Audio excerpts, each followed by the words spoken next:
Welcome to the Rock Fight, where we speak our truth, slay sacred cows, and sometimes agree to disagree. This is an outdoor podcast that aims for the head.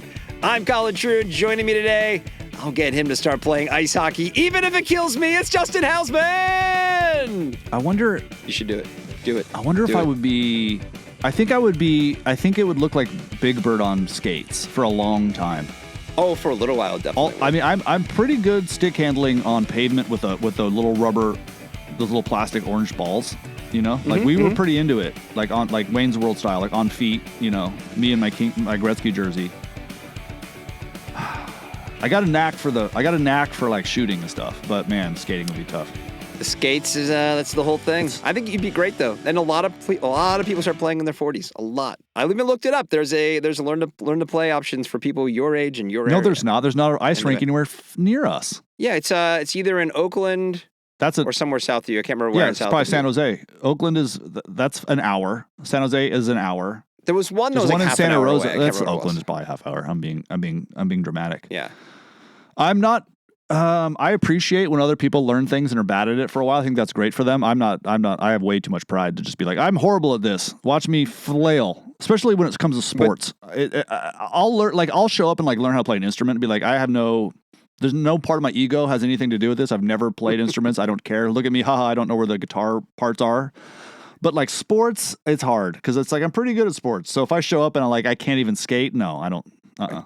Well, great show for you today, everyone. We're going to be talking about a protest in Yosemite, surfing in Abu Dhabi, and illegal running shoes. Surfing where? Would you like to take another run at that? Abu Dhabi? What did I say? Well, Abu Dhabi you've juxtaposed the names of two different places entirely. Did I? Well, there's Abu Dhabi, and then there's Dubai. Oh my God, those are not, in fact, the same place. Shit, I can't cut this out, can I? No. Fuck. All right, surfing in Abu Dhabi. There you go. And illegal running shoes. We'll, of course, wrap things up with the party shop. Before we get to any of that, if you missed Monday's episode of The Rock Fight, go back and listen to it. We talked about Helly Hansen getting acquired and Patagonia's PFAS video, and a quick update on that one. Actually, yesterday, I spoke to Matt Dwyer, who's the VP of product, the global product footprint at Patagonia. He's featured in that video that I was a little critical of. He's going to come on the Rock Fight, probably maybe next week, to return fire at my assertion that Patagonia is not actually leading the PFAS charge. So we'll keep you updated on that. Also, come back. Are they suggesting that they are? Yes. Watch the video. Okay. Be sure to come back this Friday where I'm going to talk about the role of outdoor brands during the second Trump administration. And then what else we got going on? Well, actually, right now, Justin is going to tell you about our newsletter, I do believe. I am. In the outline. Yeah, it says it right here. I just need you to subscribe to the newsletter because one, I have to write my column for it today still, and like, what am I doing that for if no one's reading it? You know what I mean? That's not happening. I was shocked to learn how many subscribers we have now. That number is climbing. So thanks, folks. People are listening. Clearly, people are hearing what's coming out of our voices. Keep shaming them, though. Keep shaming. Yeah, sign up for the newsletter. I mean, look, I spent a lot of time yesterday like unsubscribing from things and telling people to stop emailing me. This is not going to be one of those for you. You get a lot of crap in your inbox. This is going to be something where you're like, oh, good, this came today. I promise you, it really will. You get some exclusive content, stuff that that you don't see anywhere else. As far as we know, unless I guess Parallel Universe maybe it's available there. I don't know. But anyway, real newsletter. We're not just aggregating shit we talked about all week. We write real, brand new content for it. So head over to rockfight.co, click right there where it says join the mailing list, and you sign up. And then we're going to ask you again to go ahead and subscribe and join the Rock Fight by hitting the follow button on whatever podcast app you're listening to us on. And you got to give us a 5-star rating, or else. I mean, I don't even want. I'm just going to let it hang there so you can kind of fill in the blank with the most dark possible outcome. But yeah. See, if you played hockey, then you could threaten them with a hockey stick. Yeah. Is that even threatening in hockey? People don't seem to care about getting hit by sticks. I've been hit by a hockey stick, and it doesn't feel particularly good. Yeah, but it doesn't. On the gloves, though? Yeah. Or on the arms?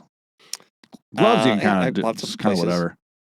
I got a penalty for slashing. I hit some guy in the hand this past weekend. You can do that, I thought. Is it like a degree of like how hard you swing? Is it like how far you take the stick back before you hit? Well, yeah, look, the guy, he had me beat, and so I just was sort of reaching in to try and, at least like kind of pull him back a bit, and I got him right on the hands, and it kind of, it kind of ruined his momentum, so the ref called it for that, I guess. So you got to get on the score sheet somehow, What are we talking about? All right, our top story today is more hockey news. Yeah, this is now a hockey news podcast. I wish it was. Our top story today is presented by your hub for ultralight gear, Garage Grown Gear. Head to garagegrowngear.com and check them out. We're going to start with something we saw in a bunch of different media outlets in response to the staffing and budget cuts to national parks and other public land agencies that we talked about here in the Rock Fight just last week. This past weekend, a group of upset employees at Yosemite National Park hung an upside-down flag on the face of El Cap. The upside-down flag traditionally is a sign of, quote, dire distress, according to the United States flag code. What'd you think, man? I was pretty pumped when I saw that. I gotta admit, proud of this country ever in my life. I mean, like, right? what else could they have done? Like that, like, I'd rather see, this is probably being dramatic, but, I don't know how you would make one, but like sculptures of this rather than the, like Iwo Jima flag raising, it's like, oh, cool. We took over another island in the Indonesian archipelago and a lot of people died. Great. Here's something that we'll never be able to stop seeing. These three dudes hoist a flag. That means why were you doing that at all? Versus this is badass. I mean, this is so badass. I mean, first of all, I would like to point out, surely they didn't like climb El Cap to get up there, but like you can't just easily access El Cap right now. So like Tuolumne, like right. the road that goes through Tioga Pass is closed unless you're obviously a ranger. So like this is like took a lot of organizing. It's also the biggest flag I've ever seen. Where do you get a flag like that? That flag's got to be 400 feet long.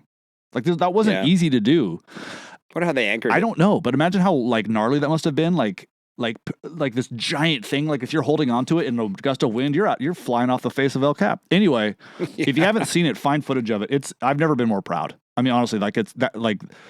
Hell yes is what I have to say about that. Like fan-fucking-tastic. And I don't know. I mean, maybe that's why. Who knows? But I suppose we're going to talk about it in a few minutes. But I mean, I guess we are. I mean, they're backtracking like crazy on their NPS like decisions in terms of like firing and stuff like that. So I don't know if it's possible that it's something like this. I don't know. But I mean, like again, very, very proud. Yeah, we'll talk about that in a second. I do like the idea, though, of of this being in the snow globe and the gift shop in Yosemite, as opposed to like just like, oh look, there's Half Dome. It's like, hold on, here's El Cap with the flag on it in the snow globe. We should buy that. I don't think it can be like overstated how important it is for us to take back the American flag. But anyway, like what a great just absolutely like this is like we hired the right people because look at what they did.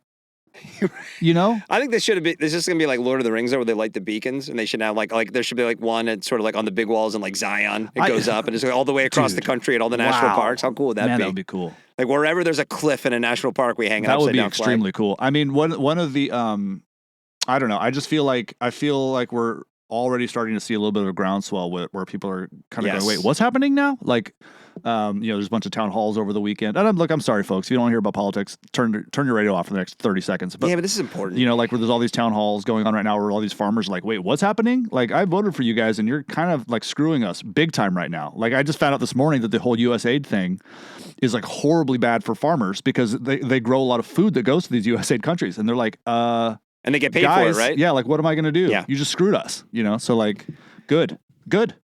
Well, perfect into the next part of the story, right? Since we recorded last week, where we were definitely a couple of Debbie Downers, we were pretty bummed out. And now, to your point, there has been a groundswell. The Trump administration has backtracked to a certain extent on the NPS and public land agencies layoffs. The Department of the Interior sent a memo stating that the agencies could hire 7,700 seasonal employees, which is up from the past few years. It's been 6,300. Yeah. This memo didn't do anything to address. There was roughly 1,000 permanent employees who were fired on what has become known as the Valentine's Day massacre. I mean, I guess we'll take the wins where we can get them. Well, there's news about that too. There is news about that. There was a stay issued. There's a judge has basically given the go ahead to like issue a stay blocking those firings, if that makes sense. Or for the public, general, the people that got the probationary period that got fired. There's some rumblings that is it's unfortunately it's not going to happen overnight. But there was like a big announcement I heard over the weekend where it looks like a judge has basically said you can't actually do that. You have like 4 days to figure out a way to like respond to this, and if you don't, there's a stay again on those firings, which means they can't do it. It doesn't mean it's complicated. Like it's not like if you were probationary and you got axed on a couple weeks ago that all of a sudden you have your job back. It's not quite that simple, but they're basically, it looks like the court system is going, that's actually illegal. You can't do that. We have rules about how you have to fire people. We know that you broke them. This isn't going to work. So there's some pushback there too. big picture, like this does make me feel better. Hearing that actually makes me feel better. It's like, okay, the checks and balances, the people who are not okay with this are going to speak up, but there's still just so much confusion and doubt over everything because no one really knows how is this going to play out. I mean, okay, so we can hire these temporary workers. Yeah. What happens to the 1,000 workers who are permanent? What does this mean for my experience at a national parks this year or even in 2 years from now? So it's still, I think, a lot to play out, but from where we were last week, where it was like, hey, is anybody going to say anything here? It's nice to see that some of the stuff is starting to happen. I will say that, and I've had this conversation with so many people in the last few weeks. Like, I have no doubt that there's huge government waste. I mean, the Pentagon entirely, 90% of its budget is waste, frankly.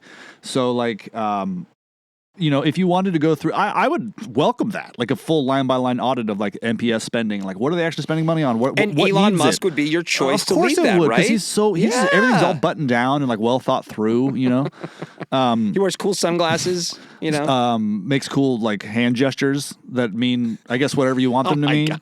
Anyway, I just feel like sure, like there's probably ways to go about doing that, but like the thing that we're also upset about is like, you got to do it the right way. Like take a few years, do like an in-depth audit. And if you're like, we probably could get by with like fewer of this and more of this, let those people know, like, why are you treating people like shit for no reason? Like that's the thing. That's the meanness is insane. Because they don't care, because they're obviously, this is their agenda to break the government so they can have control of it forever. It's some kind of payback thing. I mean, they announced last week that they want to basically say they want to like dissolve the Presidio Trust, which is like the Presidio is a former military base in San Francisco that's now a national park unit. And they're like, yeah, we're going to just go ahead and like get rid of that. And the Presidio Trust basically pays for all of it. And it's an independent organization that pays for all. And they're like, well, one, we don't actually get money from the feds, so we don't know what you're talking about. Like, we're completely self-sufficient, but okay. But it's like, that's clearly just them going, you know what, we know that San Francisco is like overwhelmingly blue, so we're going to get just a giant middle finger to San Francisco. It's just like, that's what all of this is. So anyway, I'm getting off on a tangent. Good for you, MPS workers. Fantastic. More of this, please. Well, more kudos to pass around, because I think on 3 of probably the past 4 episodes of The Rock Fight, we've been sort of chastising the brands of the outdoor industry for remaining quiet as our, new presidential administration just sort of runs roughshod over everything that we like.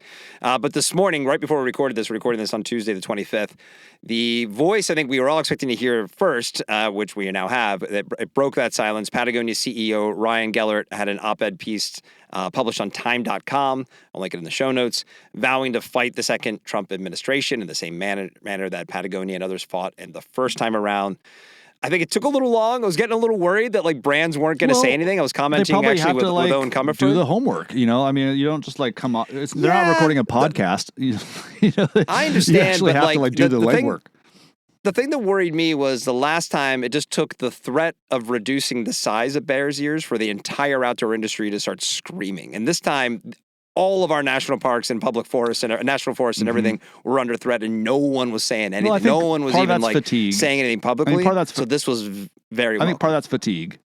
Like you can like probably. Who isn't tired of being outraged at this point? It's just like I hear you. So that's. I mean, I think that's part of the game plan for groups that want to take everything over. You'd like flood the zone, make them really tired, and it's like I don't really want to deal with this anymore. I got kids. I want to go outside.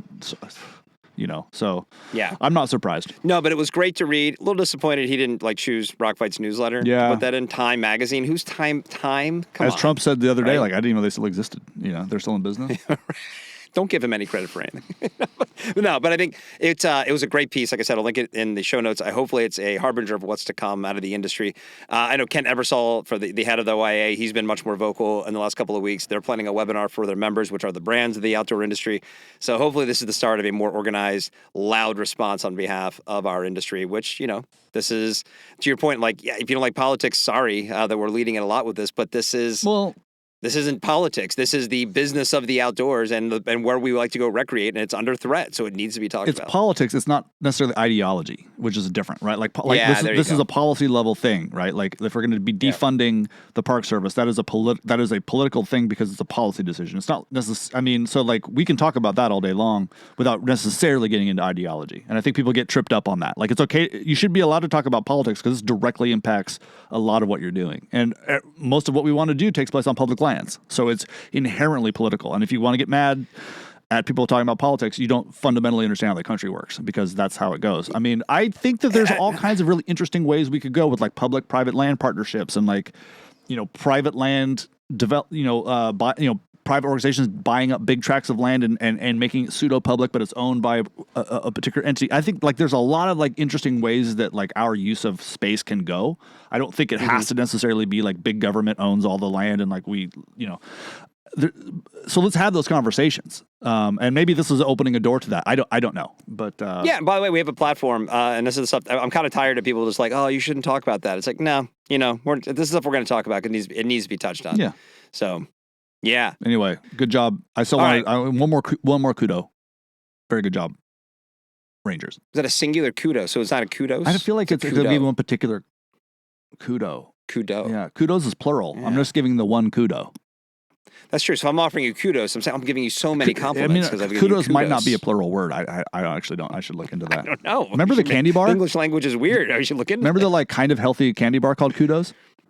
Yeah, kudos were good. Chocolate covered like granola and like, bars. It was basically. like 1 less gram of sugar than like a Snickers. Yeah, it was about it was a Snickers, but it had granola in it. It was basically the same thing. So, a little bit more fiber. Well, hey, this section of the show, like we talked about, brought to you by Garage Grown Gear. Hey, do you want to know what's new over at Garage Grown Gear? Things like ultralight camp shoes by Z-Packs that weigh just 1.8 ounces. Recycled fleece hoodies by Sky Goat. I can't with the names. They have the best names. The Z-Packs and Sky Goat right there. Sky Goat's then they good. have, okay, here we go. It's going to keep going. An addictive trail butter snack called Canyon Crack to fuel your adventures. I want to eat Canyon Crack. I don't love calling things crack that like I'm addicted to it. Just never sat well. Just never sat well. We need GGG to send us each some Canyon Crack to see if we can change your opinion on that because Canyon Crack sounds lovely. Okay. Plus it's trail butter, which sounds great. But anyway, there is new ultralight backpacking gear arriving weekly at GGG. Check them out via the link in the show notes or just head to garagegrowngear.com to see what they have going on. Get your Sky Goat, Canyon Crack, and your Z-Packs. The ultralight camp shoes by Z-Packs. Ultralight camp shoes. That's pretty great. Huh. They're ultralight. Yeah. You can also wear no shoes. Doesn't get any lighter than that. You're listening to Rock Fight Radio. Oh, you got DJ CT back with you spinning the hits, and it's that time because we have another new song from that hit machine, Fitz. And Fitz wants to ask you, why just settle for a smart sock when you can opt for a smarter sock? You've got a million choices lying on the floor. Thin ones, thick ones, even some you never wore. But there's a sock whose specs rise above the rest. Don't settle for a smart one when the smarter sock is best. Opt for the smarter sock. Fitz. Fitz is the smarter sock. Fitz. Whole foot comfort is the answer to the question of the knit. Fitz. Opt for the smarter sock. Fitz.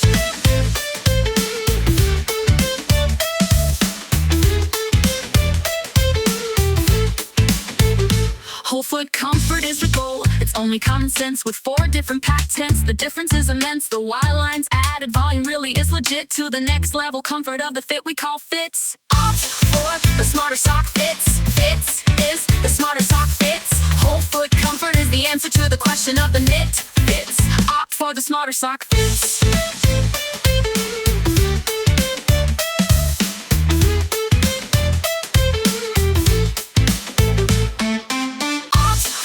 The smarter sock. Fitz. Fitz is the smarter sock. Fitz. Whole foot comfort is the answer to the question of the knit. Fitz. Opt for the smarter sock. Fitz.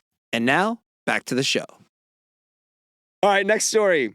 Do you know that Kelly Slater, Justin, built a wave pool and Yeah, because I'm the one that I'm the one that added this to the outline. Abu Dhabi. It's Abu Dhabi, Colin. I think they're both in the United Arab Emirates. I believe so. But I'm not 100% I'm not going to comment on it. Well, over this past weekend, last weekend, the World Surf League Championship Tour made a stop in the Middle East for a competition where Oceanside's own, up the street from me, Katie Simmers, and Brazil's Italo? Is it Italo? Is that how you pronounce it? Italo. Yeah. Ferrero won. Something tells me that Rock Fight's resident surfer here, though, has some issue maybe with the wave itself. Well, I mean, I presume I've laid into wave pools on this. I don't know if we've talked about wave pools before. Wave pools are a scourge on. I mean, good Lord, I can't even. So first of all, when Kelly Slater first built his and everyone lost their mind, I worked at Surfer Magazine then, And my first instinct was to write an op-ed about how this is literally like poisoning the future of surfing. This is horrible and I hate every part of it. And like, lo and behold, the entire staff got invited out to test out the wave except for me, which is fun. Even though I was born like 20 miles from where that wave pool was built and nobody else knew. So you did put out this piece that was that slammed it. And this is a long time ago. This is I don't even remember. Like this is probably like 2013. By the way, coward move. I would have said make sure that guy is there. It's also possible they just didn't know me because I was the one guy who didn't live at the office. Or live in Southern California. It's possible, but I'm gonna go with Kelly Slater. Kelly Slater is a very nice man in a lot of ways, but he reads media. Kelly Slater has emailed me before. Like, I liked that piece. Like he reads. If his name is on something, he'll read it. So I imagine he took it to heart and probably was annoyed. But they probably didn't invite me because I wasn't in the office the day they sent out invites. Anyway, point is, I just don't. I have no interest in wave pools. I think they're an abomination. I mean, surfing is cool because it's in the ocean or a lake, whatever. Like it's there's nothing interesting to me about a wave pool other than like the sort of lizard brain part of me that's like, that's a perfect wave. Other than that, I just have no interest. Like you have to pay to use it. It's on a timer. You're looking at like infrastructure while you're riding the waves. Yeah, they're perfect, but who cares? I have no interest in it at all. The fact that they've put these things on the pro tour is insulting to me as someone who spent a lot of time watching professional surfing. I mean, I'm watching this contest at Abu Dhabi the other day, and Ethan Ewing, who to me is the best surfer on the planet right now, except for maybe John Florence, looks terrible on this wave. It's not a real wave, you know. And like this poor guy doesn't suit his surfing, so he loses the event to Italo Ferreira, who can like surf your toilet, you know, and make it look fun. But so that's one thing, right? Like there's already been a contest at the wave in Lemoore. Nobody likes it, by the way. There's a single fan of pro surfing who enjoys this contest. All we do is talk about how we hate it, but they still run it, why? I mean, it's be like having like a football game where everyone's like, oh, we hate that game. No one watches it. And they still like spend $1 billion to make it. Anyway, Kelly opened one in Abu Dhabi. He just went to the Middle East and just opened a wave pool. I mean, I can't even begin to get into all the reasons why that makes no sense. I mean, there is surfing in UAE a little bit. Okay.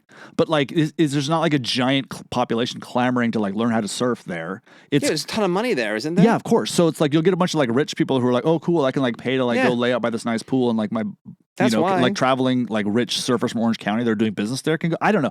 It's gross. The whole thing is gross. It's like if you're a real surfer, your main concern over the last like 50 years has been commodifying. What's the word I'm looking for? Commodification of surfing. Period. Right.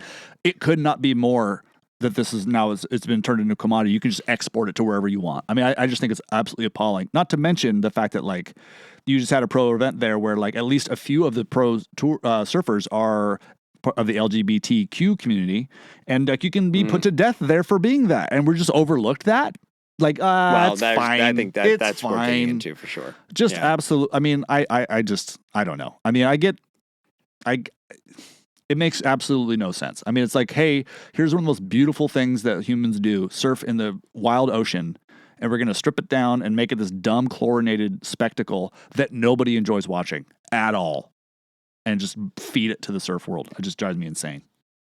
I think the WSL competition at these places makes the most sense. Like, yeah, sure, have surf competitions there. Don't clog up a beach or waiting for the conditions to be right to have a competition. Just do it there. There you go. It's kind of like I don't know. It's like ski racing at a resort in a way. It's kind of like, all right, well, you can't go there to ski today because they're doing a big race. I just feel I agree with you. Like, I'm not interested in, I mean, I would try it, I guess, probably because I'd be just curious, but I'm not like seeking it out as even a beginner surfer. But it's also like, I don't know. All right. Well, yeah, we have these things set up and do all the competitions there. And that way they don't have to go to the beach to do it. Two things about that are interesting. One, when surf contests first started, like period, like 100 years ago, there was only so much you could do on a wave. So a lot of the competition was like, they'd put the board on the beach. I believe there's still some like old school board riders competitions that will do this kind of thing, like in Australia. The board would be like on the beach.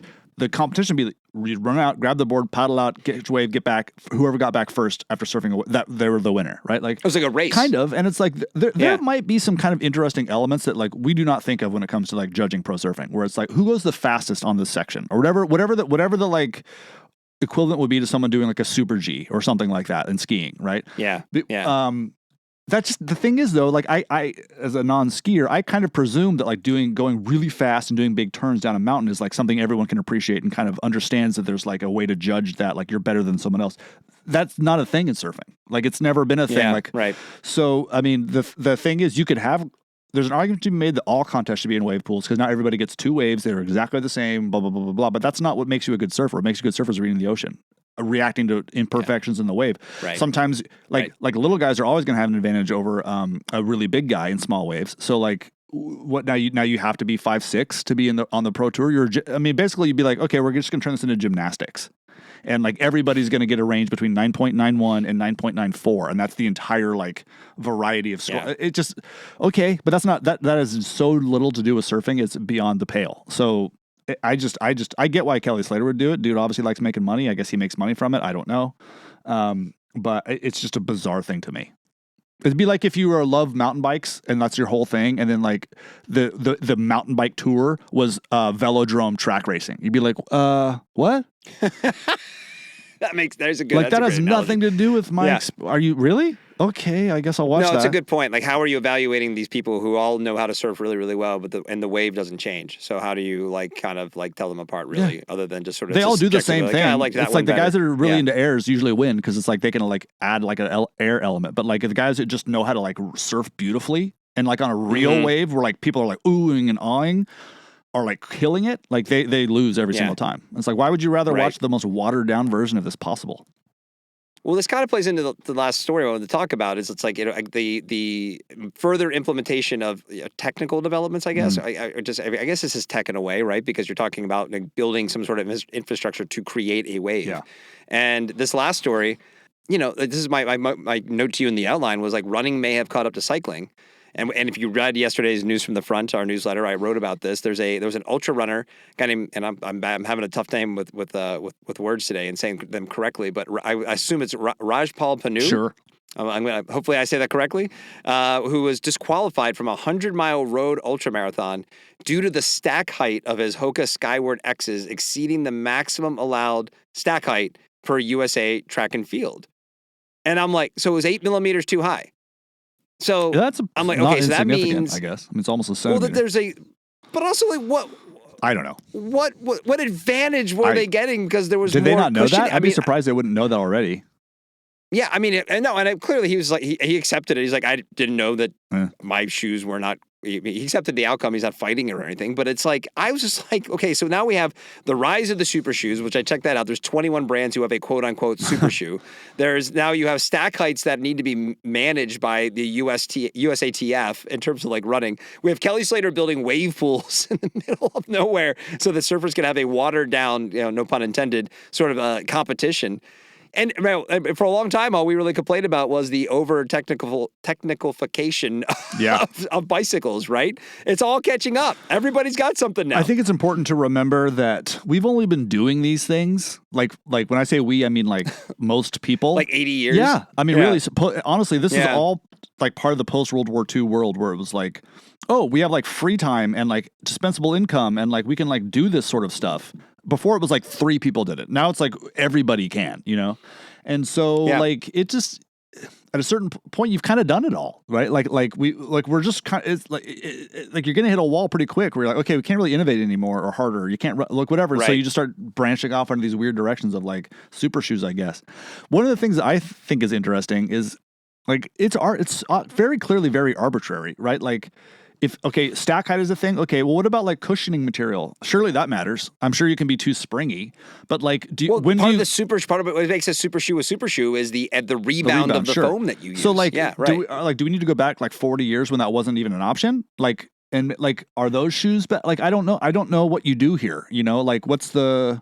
I kind of feel like then I get conflicted on it because part of the advantage of these like stack heights are then like older folks can continue to run. That was the whole like revolution around Hoka. It's like, by adding the maximal cushioning, people who have like banged up knees and stuff like that can continue to run. So there is advantages to doing it for certain segments of the running populace. I guess to me this kind of feels like this is actually really good because this is the sort of inshitification of sports in a lot of ways, which to me has its like kind of the coup de grace in like, I don't know if that's the right word, the sort of like it's the shining example is a wave pool, right? To me. But like, okay, so the MLB is dicking around with robot umps during spring training right now. Oh yeah, and spring training. Like of all the things where I sort of understand when like older guys are like, I'm not going to watch baseball anymore because X, Y, and Z. I might not with robot umps. It's possible I might not. Like, because to me, I don't understand why we're trying to perfect human activities. So like, it's drama. It's supposed to be drama. Like, that's the idea. Right. So, okay, so if we're going to have like fancy shoes and like rules about how you wear them, all the sorts. I get that they're trying to keep it like a level playing field, which in theory is, but like, I guess at a certain point you have to just acknowledge that none of this is real. It doesn't really matter. You can't ever really like, it's just for fun. Like no one is like, okay, I get that there's money involved, but if this runner goes out and runs and he does a little bit better than somebody who doesn't have the same 8 mil, he has 8 mil less stack height or whatever. So, I mean, like, it's fun. The whole point is that this is entertainment. This isn't accomplishing anything. No sporting event is accomplishing anything other than it's fun to do it and it's fun to watch it, and that's all that matters. So, like, I don't understand why we're trying to scientifically perfect all of this shit. It seems insane to me. I would just go back and make no shoes. You want to make it even? Nobody wears shoes. Well, that was the point I made in the newsletter. Is it's kind of like the at least the sort of mindset around like the minimalism craze, like the Vibram Five Fingers or New Balance Minimus or Merrell Trail gloves or whatever it was. Like it's letting your foot work as nature intended and giving you just a little bit of like cover so you didn't like tear up the bottom of your feet. Which that just kind of makes sense to me. It's like, hey man, your foot was evolved to work this way. You should use it that way, and we're going to give you a little bit of like a little bit extra to help you out. Now it's like, so the people who can really take advantage of some of these technologies, like a super shoe or some of the technology you see in cycling, where we're talking about like milliseconds and like what you're saving or whatever. Like for the vast majority of us, like who cares? That's the thing is like that's what I meant earlier about we've only been doing this for a few minutes. Like we've hit the wall with everything. Like so, like it's all iterative at this point. Well, and that's what we talk about. And you and I have had like some different opinions on terms of technology and like digital technology, like tracking and like GPS stuff. But the thing I think we both agreed on, it's not to say like, listen, if you're really into this stuff, we don't want to yuck your yum, but it's also like I like a rigid bike because I want to have less to think about. I don't want to worry about stuff. I want to get on my bike and just have it work. Exactly. Right. Yeah. And like, and yes, I understand that bike is less capable in many ways from a full suspension bike or whatever, but I'm willing to make that compromise because I just don't want to be bothered versus there's other people who really want to be bothered. They really want to have all those little technical innovations. Maybe they're into it for different reasons. So I get that's fine. That's totally fine. Yeah. I get all that. I guess on a personal level, that makes a lot of sense to me. I'm going to get a new priority bike this week that has a whole different gear, like has a gearbox. I've never used that before. Like maybe that will make biking. Yeah, but that's cool because like it's less maintenance and stuff like that. Well, like with the belt drive 100%. And all that stuff. Like and that's so a big cool. attractor to me. But I mean, like, I like. Maybe that's a bad example. I mean, I've got like a very high-end electric mountain bike sitting next to me that it's wireless shifting and super nice components and everything. I don't have more fun on that. We talk about this all the time. I don't have more fun on that bike than I do anything else. But like, it's cool that it exists, and if that's your thing, great, that's fine. And I don't really have a problem with individual people going out and like trying to better an aspect of, like, if it really matters to you a lot to like run a certain race at a certain time, badass, get whatever you need to make that happen. I just don't think it really ultimately matters very much. I don't really care how people achieve it. And so, to me, getting all annoyed about an 8 mil stack height just seems kind of ridiculous. It's a dude ran 100 miles. Surely by the end of it, the stack height was obliterated anyway, right? You'd think so. Yeah, I don't know. And I don't know what the margin of victory was. Like, if he dusted like second place, then what are we doing? Like, just leave the guy alone. Like, he was going to win even if he had a different shoe on. I was thinking about like Lance Armstrong before everything came crashing down with him, even without drugs, right? The guy was notorious. He would have won. Yeah, like he was like legendary for having that like insane VO2 max, right? So it's like, what do you do with that? Like, you can't compete against, like, he has an inherent advantage over everybody else anyway. And that's going to always be the case with sports. So like, I don't understand. Are we leveling? Are we celebrating the best? What are we doing here? So again, you can't fix all of this. So you just go back to, is it drama? Is it fun? Then it's successful. That's how I view it. Yeah, and we don't. Again, it's not a matter of like picking on if there's things that you want to do, it's great. It's the way things then get marketed, right? Like I go back to that again, the 21 super shoes. Like there's 21 different brands with shoes that cost more than $250 that are sort of a promise of a better version of the sport to people, and people are going to buy into that. And I guess if you put the shoe on and it's like, wow, this is the best thing ever, that's great. But it's, for most people, it's probably not that much better than anything else they've ever worn. There is a reason that most other cultures celebrate like age. Simplicity? No, like age? because it's like this is just things that just become obvious to you at a certain point, and it's like if I was listening to this at 20, I'd be like, you old idiots, what do you even know? Oh yeah. But it's like, Yeah. you know what, That's why our demographic goes you up will every agree time with we us in 100% in 20 years. Like this is, we should be venerating the older people because they know they should, they shouldn't be in charge of the government, but they know these things inherently. It's time for a party shot. All right. You have a parting shot? Is it my turn to go first? Just go first. You already wrote it. Just go first. All right, here's my parting shot. In the coming weeks, you're going to start hearing ads from Obōz here on the Rock Fight. So this is as close to SpawnCon as you're ever going to get around here. But last week at the Outdoor Market Alliance media event, I got to see Obōz's latest range of shoes and boots. And I just wanted to call out one of their new boots. And one, because, and Justin, I'm not a boot guy. Yeah, I knew. But this boot looks sick. And I was genuinely curious, like, what it would feel like. So I was like, that's a sweet looking boot. Like, good job, Obōz. I want to try on your boot. But really more importantly, I wanted to try this boot and call it out because it's called the Bangtail, which I loved that name. Yeah. And our listeners may know that Obōz is in Bozeman, which is in Montana, and there's a Montana mountain range called the Bangtails. And outdoor brands have this history of naming products after mountains and ranges and stuff. But if I could put my brand asshole hat on for a second and go as far to say that I doubt many people outside of Montana are aware of the Bangtail Mountains. And even if everyone has heard of them, I mean, just what a name. What a treasure trove of jokes that can be made.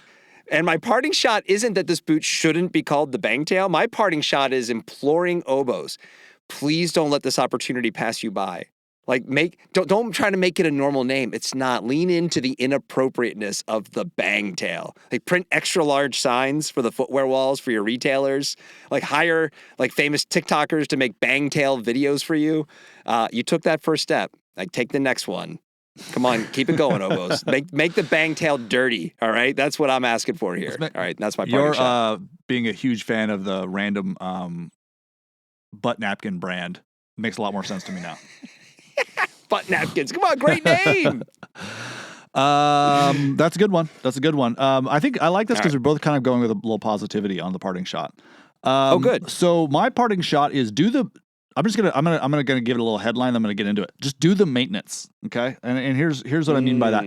Over the weekend, my wife and I got annoyed because our cordless vacuum, a Shark that was kind of expensive, was just like not working anymore. We've only had it like a year, right? And so we're just like, I knew this would happen. I've heard these aren't the best. Should we get a Dyson? Should we spend $3,000 on like a German vacuum that we're gonna have the rest of our lives? The same exact point. Our coffee maker, very highly rated, the Bonavita Connoisseur, I think it's called, stopped working like in the last few weeks. And we've only had that for a couple of years. And so we're just like annoyed. These things that we rely on every day, both of which were not cheap. And turns out the reason that our coffee maker stopped working is because we never descaled it. And like it became too far gone. It just is too far gone. It was amazing. You'd put in 8 cups of water. You would get a cup of coffee. No leaks. Then finally my wife and I were like, wait, it's been really steamy in the mornings when we make coffee. Turns out, if you don't descale a machine, it just sits in it. All the water just can't get through into the coffee part, and it just boils away. So anyway, have you done the maintenance? We'd still have it. I bought a Mocha Master yesterday because I don't want to have to worry about this ever again. So I'll have this until I'm dead, which will hopefully not be soon. And then the same thing with the vacuum. So I'm like on the verge of buying a new vacuum.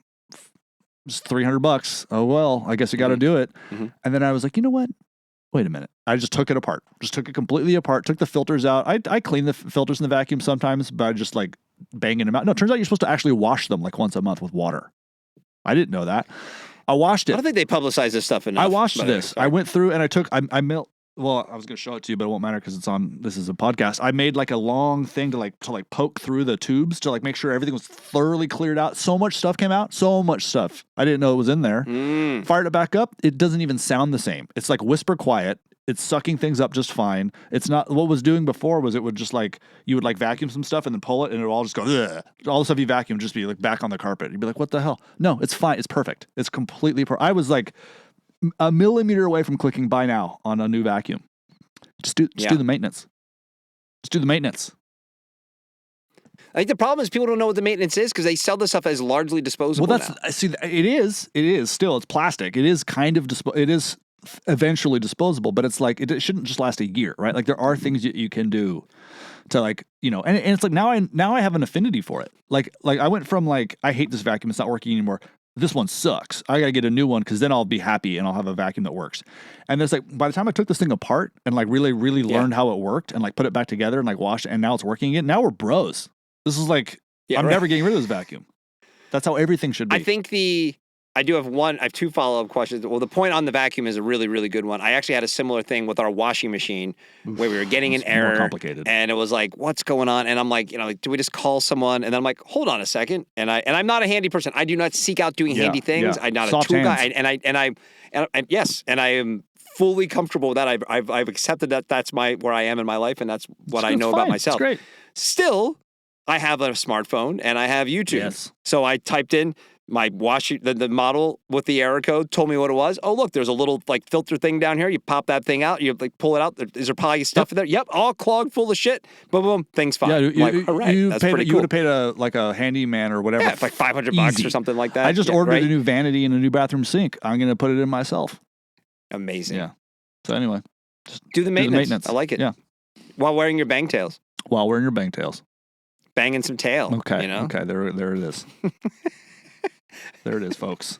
He got there. I wanted to say it.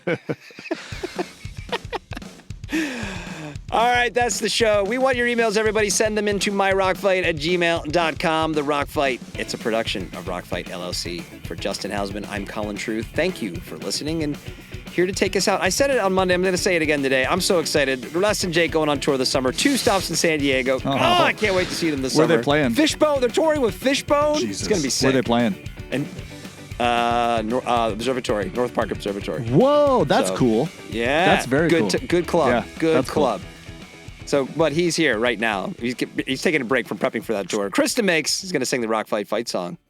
See you next time, Rock Fighters. Rock Fight.